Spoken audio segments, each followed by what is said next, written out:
여러분 안녕하십니까? 2022년 7월 18일이 되었네요. 오늘도 하나님께서 우리 심령에 주시는 생명의 양식으로서 말씀 나눕시다. 고린도후서 6장 14절로 7장 1절 제가 봉독합니다. 너희는 믿지 않는 자와 멍에를 함께 매지 말라. 의와 불법이 어찌 함께하며 빛과 어둠이 어찌 사귀며 그리스도와 벨리알이 어찌 조화되며 믿는 자와 믿지 않는 자가 어찌 상관하며 하나님의 성경과 우상이 어찌 일치가 되리요. 우리는 살아계신 하나님의 성전이라. 이어지는 말씀 17절로 갑니다. 그러므로 너희는 그들 중에서 나와서 따로 있고 부정한 것을 만지지 말라. 내가 너희를 영접하여 너희에게 아버지가 되고 너희는 내게 자녀가 되리라. 전능하신 주의 말씀이니라 하셨느니라. 아멘. 오늘도 우리의 영적 유익과 축복을 위해 주시는 이 말씀, 제목을 그리스도인이 세상을 사랑하는 길이라 하는 제목으로 말씀을 나누겠습니다. 자, 지금 우리가 6장 1절로 13절까지 앞선 말씀에서는요, 우리가 거저 값없이 은혜로, 하나님의 은혜로 구원받은 사실을 강조했으며, 따라서 우리 주님 예수 그리스도의 십자가의 공로 외에 어떤 자신의 공로나 자신의 업적, 율법의 행위 등과 같은 조건을 결코 걸지 말라고 하는 순수 십자가 복음의 은혜를 믿고 구원받는 성도의 구원을 강조했습니다. 그러면서 바울 자신과 동역자들이 이 복음 전파가, 이 정말 귀하고 귀한 이 십자가의 복음 전파가 방해받지 않게 되기 위해서, 또 아무에게라도 꺼리게 되지 않게 하기 위해서 자신들이 어떻게 처신해 왔는지 27가지 이상으로 쭉 나열하면서 너희가 이러한 우리의 모습을 알고 너희의 마음을 넓히라. 너희 안에서 스스로 좁아지지 말고 마음을 넓히라. 그렇게 강조했습니다. 이제 오늘의 말씀에 들어가서는요, 한 걸음 더 나가서 이처럼 하나님의 은혜로 구원받은 것에서 멈추는 것이 아니라 이 구원의 은혜의 터 위에서 하나님의 자녀답게 성화, 성숙되어 나가야 될 거룩을 강조하고 있습니다. 이렇게 함으로써 그들이 불신자 가운데 섞이는 것 자들이 아니라, 불신자들 가운데 혼합됨으로써 불순해지는 자들이 아니라, 우리가 그들 가운데서 거룩한 성도의 모습을 가짐으로써 도리어 그것이 그들에게 뭔가 다른, 우리에게서 다른 점을 보고 전도의 문이 열리게 되며 또 우리에게 이로써 하나님께 영광이 되도록 그렇게 말씀하고 있습니다. 따라서 오늘의 말씀은요, 성도들의 성화적인 삶을 위한 세 가지 권면을 제시합니다. 첫 번째가 뭐냐면요, 14절 믿지 않는 자와 멍에를 함께 매지 말아라. 두 번째는요, 17절에 나와요, 그들 중에서 나와서 부정한 것을 만지지 말아라. 세 번째는요, 육과 영의 온갖 더러운 곳에서 자신을 깨끗하게 하자. 이렇게 세 가지로 우리에게 성화적 권면, 성화 성장을 위한 권면을 하고 있습니다. 우리 세 가지를 하나하나 우리가 한번 짚어보겠습니다. 먼저 믿지 않는 자와 멍에를 함께 매지 말라. 지금 바울은 이 말씀을요, 신명기 22장 10절에서 가져왔습니다. 거기 보게 되면요, 소와 나귀를 함께 결의하여 밭을 갈지 말라 하는 말씀이 나와요. 물론 그 본문은요, 너희가 하나님의 백성으로서 거룩한 창조의 원리를 따라 살아가라 하는 말씀이 배경이 되는 것인데요, 또한 이 말씀을 통해서 지금 바울은 이 말씀을 가져다가 어떻게 조명합니까? 너희가 마치 소와 나귀가 함께 결의가 되어서 밭을 갈면 엉망진창이 되는 것처럼 너희가 믿지 않는 자들과 멍에를 같이 매는 일에 엮이게 되어지면 너희가 큰 영적 손실을 보게 될 것이라고 하는 말씀으로 이 말씀을 주는 것이죠. 소와 나귀를 결의하여 밭을 갚지 말라는 이 말씀 바로 앞에는요, 신명기 22장 9절에 또 어떤 말씀이 나오는가 하면요, 포도원에 두 종자를 섞어서 심음으로써 포도 수출도 얻지 못하게 되고 두 종자를 심은 씨의 열매도 거두지 못하는 다 손상을 입게 되는 그런 결과가 되리라고 하는 아주 의미 있는 교훈을 주셨어요. 지금 사도 바울은 구약 신명기에는 이 말씀을 끌어다가 하나님의 은혜로 구원받은 성도들이 이 세상에서 믿지 않는 자들과 함께 멍에를 같이 매는 것 같은 그런 자리에 들어가면 필경은 큰 손실, 손상을 입게 된다는 것을 여기서 경고하고 있는 것입니다. 바울이 왜 지금 이렇게 말하고 있는가 하면요. 당시 고린도라고 하는 그 도시는요, 큰 항구 도시예요. 그러니까 여러분 항구가 되면은 물자가 나가고 들어오고 많은 사람들이 들어오고 나가면 이동 있는 곳이라 일거리도 참 많은 곳이에요. 각양각종의 직업들이 이 도시 안에 있는 거예요.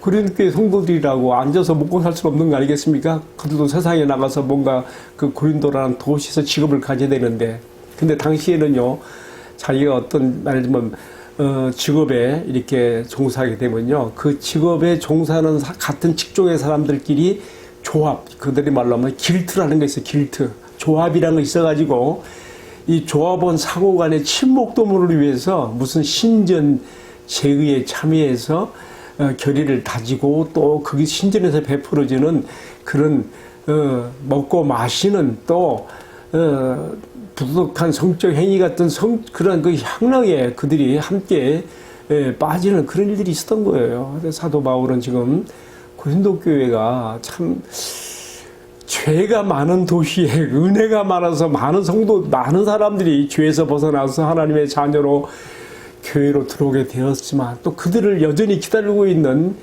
죄악된 유혹의 문화들을 그 도시에서 보면서 지금 이 권면을 주고 있는 것입니다. 그래서 너희가 너희 사업의 어떤 이해관계 때문에 그런 것에 너희가 함께 엮여져서 죄에 빠져서는 안 된다. 지금 하나의 지금 그 배경을 깔고 말하는 것이죠. 당시 고린도에는요, 제가 앞서도 말씀드렸어요. 약 1000곳 이상의 신전들이 있었어요. 그렇기 때문에 어디서든지 쉽게 당시 모든 죄악의 산실은 바로 우상숭배가 벌어지는 신전이거든요. 거기서 먹고 마시고 흥청거리고 뛰고 놀고 그런 성적 타락과 유흥에 빠지는 그런 일들이 다 그래서 벌어졌거든요. 사도 바울은 그래서 오늘 말씀에서 바로 이 점을 강조하고 있어요. 어찌 의와 불법이 함께 하며 빛과 어둠이 어찌 사귀며 그리스도와 벨리알이 어찌 조화되며 믿는 자와 믿지 않는 자가 어찌 상관하며, 또 이 신전의 문화를 염두에 두고 하는 말이에요. 하나님의 성전과 우상이 어찌 일치가 되리요? 너희는 하나님의 성전이라. 그렇죠? 하나님께서 우리 안에 그의 영으로 내주하고 계신 성전이 되었는데 어찌 너희가 우상의 문화가 죄를 양산해내는 그런 곳에서 너희가 함께 엮어지고 섞어지고 혼합될 수 있겠느냐, 이렇게 교훈하고 있는 것이죠. 여러분, 사실요, 사업도 중요하지만 하나님의 백성임의 성도로서 자신의 정체성을 지키는 것은 더 중요하기 때문에 이런 말씀이 나오는 거예요. 사실 하나님께서 자기 백성들에게 가장 바라시는 것이 뭐냐? 거룩이에요. 거룩. 그리고 이 거룩의 근원, 원근을 보면요, 분리, 세퍼레이트, 분리예요. 분리. 신명기 7장은 그래서 하나님의 백성 이스라엘이 가나안 족들에게 섞이지 않게 되기를 바라는 혼합금지를 엄격하게 명하고 있습니다. 근데 그렇지 않았지요. 이스라엘 이후에 이어지는 역사를 보면요, 사사시대나 왕국시대 결국은 우상숭배제약으로 그게 다 함몰되어서 멸망으로 가지, 바벨론 포로로까지 이어지지 않습니까? 결국은 하나님께서 그토록 경계시켰던 이방족들과 혼합되는 것을 금지시켰던 바로 거기에 그래서 올무가 돼버렸던 것이죠. 여러분, 우리 창세기 6장에서도 왜 노아 시대의 홍수 심판이 왜 나타났습니까? 하나님을 예배하고 섬기는 셋 계열의 사람들이 하나님 없는 문화를 만들어가는, 죄악의 문화를 만들어가는 가인 계열의 사람들과 결혼이라고 하는 것을 매개체로 섞여지면서 결국은 하나님 없이 사는 사람이야 하나님 섬기고 사는 다 똑같이 되어버린 그 시대에 하나님께서 그렇게 홍수로 심판해버리는 거 아니겠습니까? 오늘 주님께서는 사도 바울을 통해서 주의 백성들이 이방인들과 함께 멍에를 매는 것으로 상징이 된 썩거짐이나 혼합주의로 인하여서 순수신앙을 잃어버리고 손상받게 될 것을 염려하여 이 말씀을 주셨습니다. 우리가 이 말씀을 마음 깊이 새기고 오늘 우리 시대에도 동일하게 주시는 경종으로 받아들여야겠습니다. 하나님 없이 사는 사람들이 좋아하는 죄악의 문화에 우리도 함께 동승하고 혼합되어 감으로써 함께 멸망으로 가는 이런 일이 생기지 않도록 우리는 은혜로 구원받았으니 또한 은혜로 성령의 도우심과 역사로 성화, 성숙, 성화적 투쟁을 이루어가는 길에 우리 자신들이 들여질 수 있기를 주님의 이름으로 축복합니다. 자, 두 번째로 나오는 주제는요, 6장 17절이에요. 너희는 그들 중에서 나와서 따로 있고 부정한 것을 만지지 말아라. 부정한 것을 만지지 말아라. 여러분, 구약에서요, 부정한 것을 만지면 그 사람이 부정을 타게 되어서 거기에 대한 또 정결 예식이 따라오게 되었죠. 예를 들면 죽은 사체에 손을 대었다. 그럼 일주일간 부정하게 되는 거예요. 또 문득병이나 유출병 있는 사람에게 접촉되었다. 부정을 타는 거예요. 그래서 또 그 정결 의식이 필요해. 여러분, 이게 다 뭐겠습니까?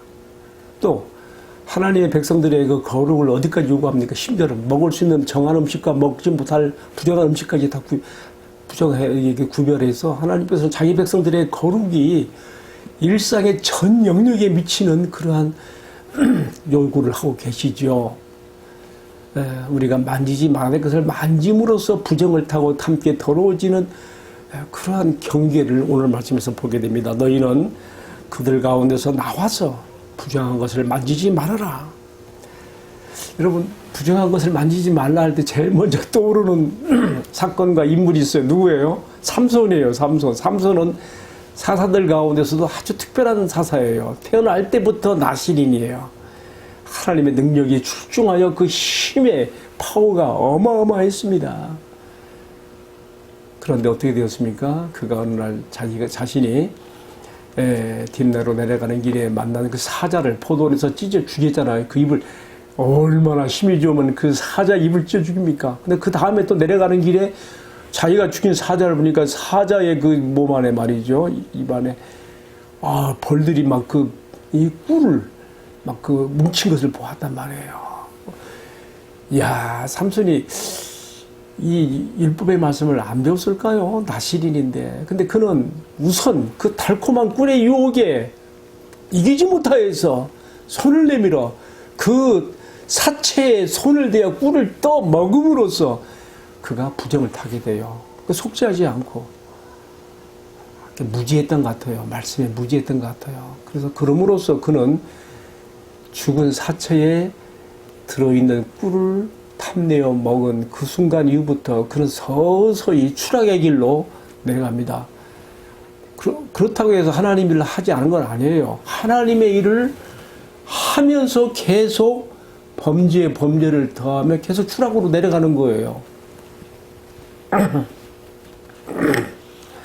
여러분, 우리가 여기서 배울 교훈이 있습니다. 내가 죽여놓은 사자의 꿀이 생겼고 이것을 손으로 떠먹어서 부정을 타게 되고 서서히 추락의 길로 내몰리는 삼손의 이러한 교훈은요, 오늘 내가 이룬 큰 업적과 그 결과로 생긴 일들이 도리어 나에게 유혹의 화근이 되고 나를 부정하게 하고 추락시킬 수 있다는 것도 경고를 받습니다.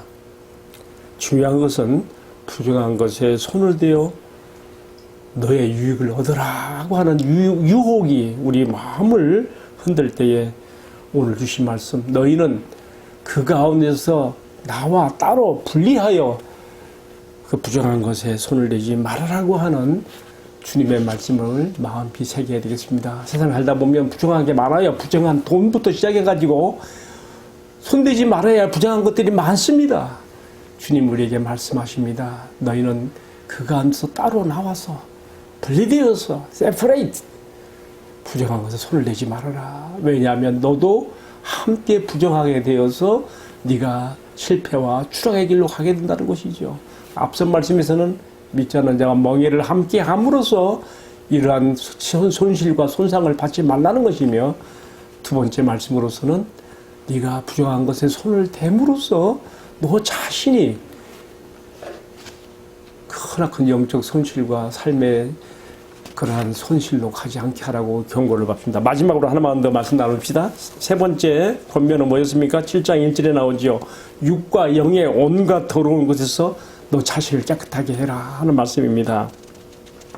사실 마지막 구절인 7장 1절은요, 오늘 말씀의 결론이에요. 다시 한번 제가 읽어볼게요. 그런즉 사랑하는 자들아, 이 약속을 가진 우리가 하나님을 두려워하는 가운데서 거룩함을 온전히 이루어 육과 영의 온갖 더러운 것에서 자신을 깨끗하게 하자고 사도는 권면하고 있습니다. 여기서 이 약속을 가진 우리라고 했는데 이 약속이 뭡니까? 이 약속은요, 우리가 보는 대로 6장 16절에 내가 하나님의 성전이 되는 약속이에요. 주의 영이 하나님께서 내 안에 그의 영으로 내주하심으로 내가 지극히 거룩한 하나님의 성전이 되는 그 약속이에요. 두 번째는 어떤 약속인가 하면요, 17, 18절에 나오죠. 부정한 것에 손대지 아니함으로써 하나님께서 우리를 영접하여 우리에게 아버지가 되고 우리는 하나님 앞에 자녀가 되는, 이러한 하나님의 사랑받는 자녀가 되는 그런 약속이에요. 이제 오늘의 말씀 결론으로 갑니다. 우리가 앞선 말씀, 오늘의 본문 앞선 말씀 6장 1절로 13절에서는요, 거절 값없이 은혜로 구원받은 것을 강조하였다면, 오늘의 말씀에서는 이렇게 구원받은 성도들은 하나님의 백성이요 성도로서, 하나님의 자녀로서 거룩한 삶, 정체성을 가지고 성화, 성숙의 성장을 이루어야 할 것을 강조하는 것이죠. 성도가 세상에 섞여지고 혼합됨으로써 세상을 얻는 것이 아니라 도리어 거룩함으로 그들에게서 분리되는 구별된 모습을 보일 때에 세상은 그리스도인들에게서 이러한 다른 모습을 봄으로써 저들은 우리와 뭔가 다르구나. 나도 저 사람들의 방향을 따라가고 싶다. 저들이 믿는 하나님을 나도 믿고 싶다. 저들이 믿는 예수 나도 한번 알아보고 싶다. 전도의 문이 열리게 되는 것이라는 것을 이 말씀에서 암시를 받습니다. 제가 언젠가 한번 제가 졸업한 해양대학교의 실습선의 선장이 내 친구가 동기여서 한번 방문한 적이 있었어요. 그런데 점심시간이 돼서 식당에 내려가는데 큰 식탁에, 둥근 식탁에 여러 그 실습선에 관계되는 사람들이 쭉 둘러 앉았어요. 그런데 그 실습선의 최고 책임, 선장보다 높은 직급이더만요. 실습감이라는 사람이 있는데 그 사람이 나한테 그런 얘기를 해요. 우리 지난 항차에 원양 항해를 가게 되어가지고 항해가 길어지기 때문에 혹시 배 안에 아픈 사람이 생길까봐 간호사도 한 명 태웠고, 또 주일에는 또 믿는 사람들을 위해서 목사님도 한 번 태웠는데, 같이 동승에 가신 목사님이 이상하게 목사님 같지도 않더라는 그런 말을 해요. 제가 충격을 받았어요. 왜? 내가 잘 아는 목사님이거든요. 제 생각에는 그 목사님은 배 안에서 이렇게 있는 사람들하고 적당히 함께 어울리고 같이 놀아가지고 같이 이렇게 하면서 수준을 맞추면서 뭔가 그것이 더 좋고 좋은 방법이라고 생각했던 것 같아요. 근데 그것이 효과를 낸 거예요. 이거 목사님 같지도 않네. 뭔가 다른 것을, 그래도 참 성직자가 한 분이 그 배에 탔으니까 뭔가 타니까 목사님 같지도 않네. 제가 그 말을 들을 때 충격을 받았어요. 세상은 우리가 그들과 더불어 적당히 어울리고 함께 섞이며 혼합됨으로써 우리를 좋아하는 것이 아니라 이것이 전도회를 막는 것이며, 도리어 우리가 그들에게서 분리되고 구별된 모습을 보일 때에 여기서 저들은 우리와 다르다는 것을 그들은 도전받으면서 저들이 믿는 예수를 나도 믿고 싶다고 하는 문이 열리는 것이 아니겠는가 하는 것을 저는 오늘의 말씀과 연관해서 이렇게 한번 생각해 보게 되었습니다. 여러분, 세상은 우리가 적당히 올려줌으로써 변화되는 것이 아니라 우리가 구별된 모습을 보일 때에 변화의 도전을 받는 것이라는 오늘의 말씀 마음 깊이 새기면서, 우리가 하나님의 은혜로 거저가 없이 은혜를 받았으니 또한 이 죄악 세상 가운데서 믿지 않는 자들과 구별된 성화적 투쟁을 이루어 감으로써 또한 전도의 문도 함께 열게 되어야 할 것을 간곡히 주님의 말씀으로 기원 드리는 것입니다. 함께 기도하겠습니다. 사랑하시는 주님, 주신 말씀을 통하여 은혜로 구원받은 우리가 이제는 어떻게 살아야 될 것인가, 성화 성장의 권면의 말씀으로 가르쳐 주신 것을 감사합니다. 우리가 세상에 혼합되고 쏟기는 것이 아니라 도리어 구별된 모습을 보이고 엮이지 않고 우리가 주님의 나라의 자녀된 모습을 보임으로써 전도의 문을 열고 나갈 수 있는 죄를 되도록 축복해 주옵소서. 이 모든 말씀을 존귀하신 우리 주님 예수 그리스도의 이름으로 기도하옵나이다. 아멘. 예, 마쳤습니다. 감사합니다.